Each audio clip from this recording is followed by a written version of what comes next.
Friends, welcome back to our channel Lavanya ಕಿಚನ್ಗೆ ಸ್ವಾಗತ. ಇವತ್ತಿನ ರೆಸಿಪಿಲಿ ನಾನು ನೋಡಿ ಗೋಬಿ ಮಂಚೂರಿ ಮಾಡಿದ್ದೀನಿ. ತುಂಬ ಚೆನ್ನಾಗಿ ಬಂದಿದೆ, ತುಂಬ ಟೇಸ್ಟಿಯಾಗಿ ಬಂದಿದೆ. ಹೊರಗಡೆ ಅಲ್ಲೆಲ್ಲೋ ಹೋಗ್ಬಿಟ್ಟು ಚಾಟ್ಸಲ್ಲಿ ತಿನ್ನೋದಕ್ಕಿಂತ ಮನೆಯಲ್ಲೇ ಮಾಡ್ಕೊಳ್ಳಿ, ತುಂಬ ಚೆನ್ನಾಗಿರುತ್ತೆ. ದೊಡ್ಡವರಿಂದ ಮಕ್ಕಳವ್ರಿಗೂ ತುಂಬ ಇಷ್ಟಪಟ್ಟು ತಿಂತಾರೆ ಇದನ್ನು. ಸೊ ಹೊಸ್ದಾಗಿ ಯಾರು ನನ್ನ ಚಾನಲ್ ನೋಡ್ತಿದ್ದೀರಾ ದಯವಿಟ್ಟು ಸಬ್ಸ್ಕ್ರೈಬ್ ಮಾಡ್ಕೊಳ್ಳಿ, ನಿಮ್ಮ ಫ್ಯಾಮಿಲಿ ನಿಮ್ಮ ಫ್ರೆಂಡ್ಸ್ಗೆಲ್ಲ ಶೇರ್ ಮಾಡಿ. ಹಾಗೆ ಈ ವಿಡಿಯೋ ಇಷ್ಟ ಆದರೆ ಒಂದು ಲೈಕ್ ಕೊಡಿ. ಸೊ ಇದನ್ನ ಈಗ ಯಾವ ಥರ ಮಾಡೋದು ಅಂತ ನಿಮಗೆಲ್ಲ ತೋರಿಸ್ಕೊಡ್ತೀನಿ, ಬನ್ನಿ ನೋಡ್ಕೊಂಬರೋಣ. ಮೊದಲಿಗೆ ನಾನು ಎಲೆಕೋಸನ್ನ ಈ ಥರ ಸಣ್ಣದಾಗಿ ಹೆಚ್ಚಿಟ್ಕೊಂಡಿದ್ದೀನಿ. ಅದೇ ಇದಕ್ಕೆ ಇವಾಗ ನೋಡಿ ಈರುಳ್ಳಿ ತೊಗೊಂಡಿದ್ದೀನಿ, ಒಂದು ಕಪ್ಪಷ್ಟು ಅದನ್ನು ಹಾಕೋತಾ ಇದ್ದೀನಿ. ಮತ್ತು ಅದೇ ಇದಕ್ಕೆ ಹಸಿಮೆಣ್ಸಿನ್ಕಾಯಿ ಹಾಕೋತಾ ಇದ್ದೀನಿ. ಒಂದು 4ರಿಂದ 5 ಪೀಸು ತೊಗೊಳ್ಳಿ ಸಾಕು ಇದು ಹಸಿಮೆಣ್ಸಿನ್ಕಾಯಿನ. ಮತ್ತು ಉಪ್ಪು ಸ್ವಲ್ಪ ಹಾಕೋತಾ ಇದ್ದೀನಿ. ಉಪ್ಪು ಏನಕ್ಕೆ ಹಾಕೋತೀವಿ ಅಂತ ಹೇಳಿದ್ರೆ ಇದೆಲ್ಲ ನೀಟಾಗಿ ಕಲಸಿ ಒಂದು 10ರಿಂದ 15 ನಿಮಿಷ ಬಿಡಬೇಕು. ಅವು ಉಪ್ಪು ಹಾಕೋದ್ರಿಂದ ನೀಟಾಗಿ ಇದೆಲ್ಲ ನೀರು ಬಿಟ್ಕೊಳ್ಳುತ್ತೆ ಎಲೆಕೋಸೆಲ್ಲ. ಸೊ ಈಗೆಲ್ಲ ನೀಟಾಗಿ ಮಿಕ್ಸ್ ಮಾಡ್ಕೊಳ್ಳೋಣ ಇದನ್ನು. ನೋಡಿ ಈಗೆಲ್ಲ ನೀಟಾಗಿ ಮಿಕ್ಸ್ ಮಾಡಿ ಇಟ್ಟಿದ್ದೀನಿ. ಇದನ್ನ ಈಗ ಒಂದು 15ರಿಂದ 20 ನಿಮಿಷ ಬಿಟ್ಕೊಳ್ಳೋಣ. ಇದು ನೀಟಾಗಿ ಎಲ್ಲ ನೀರು ಬಿಟ್ಕೊಳ್ಳುತ್ತೆ. ನೋಡಿ ಕಲಸಿಟ್ಕೊಂಡಿದ್ವಲ್ಲ ಎಲ್ಲ ನೀಟಾಗಿ 20 ನಿಮಿಷ ಆಗಿದೆ ಇದು. ಇದನ್ನ ಇವಾಗ ನೀಟಾಗಿ ಎಲ್ಲ ನೀರೆಲ್ಲ ಹಿಂಡ್ಕೊಳ್ಳೋಣ ಈ ಥರ. ಇದರಲ್ಲೆಲ್ಲ ನೀರಿನ ಅಂಶ ಎಲ್ಲ ಹೋಗಬೇಕು. ಸೊ ಉಪ್ಪು ಹಾಕಿ ಕಲಸೋದ್ರಿಂದ ಈ ಥರ ಎಲ್ಲ ಬಿಟ್ಕೊಳ್ಳುತ್ತೆ, ಅದಕ್ಕೋಸ್ಕರ ಉಪ್ಪು ಹಾಕಿ ಕಲಸಿಡೋದು ನಾವು. ಫುಲ್ ಎಲ್ಲನೂ ಇದೇ ಥರ ನೀಟಾಗಿ ಹಿಂಡ್ಕೊಳ್ಳೋಣ. ಮತ್ತು ಒಂದು ಅರ್ಧ ಕಪ್ಪಷ್ಟು ಮೈದಾ ತೊಗೊಂಡಿದ್ದೀನಿ. ಮತ್ತು ಒಂದು ಅರ್ಧ ಕಪ್ಪಷ್ಟು ಕಾರ್ನ್ಫ್ಲೋರ್ ತೊಗೊಂಡಿದ್ದೀನಿ. ಸ್ವಲ್ಪ ರುಚಿಗೆ ಉಪ್ಪು ತೊಗೊಂಡಿದ್ದೀನಿ. ಉಪ್ಪು ಇದಕ್ಕೆ ಹಾಕಿರೋದ್ರಿಂದ ನೋಡಿ ಹಾಕೋಬೇಕು. ಈಗ ಯಾವ ಥರ ಹಾಕೊಳ್ಳೋದು ಅಂತ ತೋರಿಸ್ಕೊಡ್ತೀನಿ. ನೋಡಿ ಯಾವ ಥರ ಮಿಕ್ಸ್ ಮಾಡ್ಕೊಳ್ಳೋದು ಅಂತ ತೋರಿಸ್ಕೊಡ್ತೀನಿ. ಇದೆಲ್ಲ ನೀಟಾಗಿ ನೀರು ಹಿಂಡ್ಕೊಂಡ್ಮೇಲೆ ಇದಕ್ಕೆ ಈಗ ಅರ್ಧ ಕಪ್ಪಷ್ಟು ಮೈದಾ ಹಾಕೋತಾ ಇದ್ದೀನಿ. ಫುಲ್ ಹಾಕೋತಾ ಇದ್ದೀನಿ ಇದು. ಮತ್ತು ಇದಕ್ಕೆ 1 ಸ್ಪೂನಷ್ಟು ಕಾರ್ನ್ಫ್ಲೋರ್ ಹಾಕೋತಾ ಇದ್ದೀನಿ.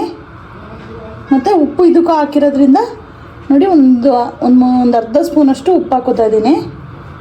ಹಾಕೊಂಡು ನೀಟಾಗಿ ಈಗ ಕಲಿಸ್ಕೊಳ್ಳೋಣ. ಸಾಮಾನ್ಯ ಗೋಬಿ ಮಾಡಬೇಕಾದ್ರೆ ಕಲ್ಲರ್ ಹಾಕಿದ್ರೆ ಚೆನ್ನಾಗಿರುತ್ತೆ. ಸೊ ಇವಾಗೆಲ್ಲ ಕಲ್ಲರ್ ಇದು ಅಂತೇಳಿ ಯಾರೂ ಹಾಕೊಳ್ಳಲ್ಲ, ಬಟ್ ನಾನು ಸ್ವಲ್ಪ ಹಾಕೋತಾ ಇದ್ದೀನಿ. ನಿಮಗೆ ನೀವು ಬೇಕು ಅಂದರೆ ಹಾಕೊಳ್ಳಿ, ಇಲ್ಲಾಂದರೆ ಇದನ್ನು ಬೇಡ ಅಂತೇಳಿ ಕ್ಯಾನ್ಸಲ್ ಮಾಡ್ಕೊಬೋದು. ಈಗ ಹಾಕೊಂಡು ನೀಟಾಗಿ ಎಲ್ಲನೂ ಮಿಕ್ಸ್ ಮಾಡ್ಕೊಳ್ಳೋಣ. ಇದೇ ಕಲಸಿಟ್ಕೊಂಡಿದ್ದೀನಿ. ಈಗ ಸಣ್ಣದಾಗಿ ಉಂಡೆ ಎಷ್ಟು ಬೇಕು ಅಷ್ಟಕ್ಕೆ ಮಾಡ್ಕೊಳ್ಳೋಣ, ಅಷ್ಟು ದಪ್ಪಕ್ಕೆ. ನಾನು ಎಲ್ಲನೂ ಈ ಥರ ಮಾಡ್ಕೊತಾ ಇದ್ದೀನಿ. ಸೊ ನಿಮಗೆ ಇನ್ನೂ ಸ್ವಲ್ಪ ದಪ್ಪ ಬೇಕು ಅಂದರೆ ಮಾಡ್ಕೋಬೋದು. ಗೋಬಿ ಅಂದರೆ ಸಾಮಾನ್ಯ ಸಣ್ಣ ಇದ್ರೇ ಚೆನ್ನಾಗಿರುತ್ತೆ. ನೋಡಿ ನಾನು ಗೋಬಿನೆಲ್ಲ ಪ್ರಿಪೇರ್ ಮಾಡಿ ಇಟ್ಕೊಂಡಿದ್ದೀನಿ. ಇಷ್ಟು ದಪ್ಪ ಉಂಡೆ ಮಾಡ್ಕೊಂಡಿದ್ದೀನಿ. ನಿಮಗೆ ಬೇಕು ಅಂತೇಳಿ ಇನ್ನೂ ದಪ್ಪ ಇಲ್ಲ ಇನ್ನೂ ಸಣ್ಣ ಮಾಡ್ಕೋಬೋದು. ನಾನು ಇಷ್ಟು ಮಾಡ್ಕೊಂಡಿದ್ದೀನಿ. ಇವಾಗ ಎಣ್ಣೆನ ಕಾಯಕ್ಕೆ ಇಟ್ಟಿದ್ದು, ಇದನ್ನೆಲ್ಲ ಡೀಪ್ ಫ್ರೈ ಮಾಡ್ಕೋಬೇಕು. ಯಾವ ಥರ ಅಂತ ತೋರಿಸ್ಕೊಡ್ತೀನಿ. ಇವಾಗ ಎಣ್ಣೆ ನೀಟಾಗಿ ಕಾದಿದೆ. ಈಗೆಲ್ಲನೂ ಒಂದೊಂದಾಗಿ ಬಿಟ್ಕೊಳ್ಳೋಣ. ಒಂದಾಗಿ ಈ ಥರ ಬಿಟ್ಕೊತಾ ಇದ್ದೀನಿ. ಸೊ ಎಣ್ಣೆ ನೀಟಾಗಿ ಕಾದ್ಮೇಲೆ ಹಾಕೋಬೇಕು. ಎಲ್ಲನೂ ಈ ಥರ ಬಿಟ್ಕೊಂಡಿದ್ದೀನಿ ಎಣ್ಣೆಗೆ. ಸೊ ಇದನ್ನೆಲ್ಲ ಸ್ವಲ್ಪ ಕಮ್ಮಿ ಊರಲ್ಲೇ ಬೇಯಿಸ್ಕೋಬೇಕು. ನೀಟಾಗಿ ಎಲ್ಲ ಫ್ರೈ ಆಗಬೇಕು. ನೋಡಿ ಇದು ರೆಡಿ ಆಗಿದೆ. ಇಷ್ಟು ಬೇಯಿಸ್ಕೊಂಡು ಸಾಕು.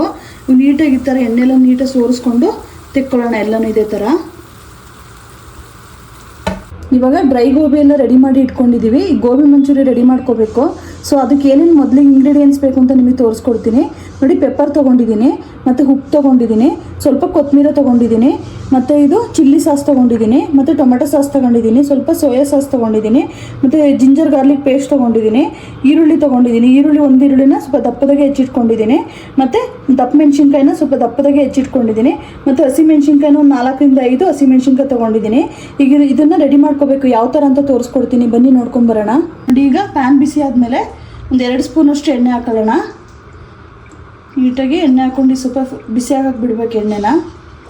ಎಣ್ಣೆ ಬಿಸಿಯಾಗಿದೆ, ಅದಕ್ಕೆ ಮೆಣಸಿನ್ಕಾಯಿ ಹಾಕೋತಾ ಇದ್ದೀನಿ. ಇದು ನೀಟಾಗಿ ಸ್ವಲ್ಪ ಫ್ರೈ ಮಾಡ್ಕೋಬೇಕು. ಇದು ಮೆಣಸಿನ್ಕಾಯಿ ಸ್ವಲ್ಪ ಇಷ್ಟು ಫ್ರೈ ಆದ ನಂತರ ಈರುಳ್ಳಿ ತೊಗೊಂಡಿದ್ವಲ್ಲ ಈರುಳ್ಳಿ ಹಾಕೋತಾ ಇದ್ದೀನಿ ಫುಲ್ಲು. ಇದನ್ನು ಹಾಕೊಂಡು ನೀಟಾಗಿ ಸ್ವಲ್ಪ ಫ್ರೈ ಮಾಡ್ಕೊಳ್ಳೋಣ. ಅದು ಸಾಕು. ಇದಕ್ಕೆ ಇವಾಗ ಜಿಂಜರ್ ಗಾರ್ಲಿಕ್ ಪೇಸ್ಟ್ ತೊಗೊಂಡಿದ್ವಲ್ಲ ಇದು ಫುಲ್ ಹಾಕೋತಾ ಇದ್ದೀನಿ. ಇದನ್ನು ನೀಟಾಗಿ ಬಾಡಿಸ್ಕೋಬೇಕು. ಇದರಿಂದ ಹಸಿ ಅಂಶ ಎಲ್ಲ ಫ್ರೈ ಆಗಬೇಕು. ಅವಾಗಲೇ ಒಂದು ಫ್ಲೇವರ್ ಸಿಗೋದು ನಮಗೆ. ಇದನ್ನು ಬಾಡಿಸ್ಕೊಂಡ ನಂತರ ಇದಕ್ಕೆ ದಪ್ಪ ಮೆಣಸಿನ್ಕಾಯಿ ಹಾಕೋತಾ ಇದ್ದೀನಿ. ಹಾಕ್ಕೊಂಡು ಇದನ್ನು ಒಂದು 2 ನಿಮಿಷ ನೀಟಾಗಿ ಬಾಡಿಸ್ಕೊಳ್ಳೋಣ. ಕಮ್ಮಿ ಸ್ಟೀಮಲ್ಲೇ ಮಾಡಬೇಕು ಇದನ್ನೆಲ್ಲ. ನೋಡಿ ಇದಿಷ್ಟು ನೀಟಾಗಿ ಫ್ರೈ ಆದ ನಂತರ ಸಾಸ್ಗಳು ಹಾಕೊಳ್ಳೋಣ. ಈಗ ನೋಡಿ ಸೋಯಾ ಸಾಸ್ ಹಾಕೋತಾ ಇದ್ದೀನಿ. ಒಂದು ಅರ್ಧ ಸ್ಪೂನಷ್ಟು ಸೋಯಾ ಸಾಸ್ ಹಾಕೊಳ್ಳೋಣ.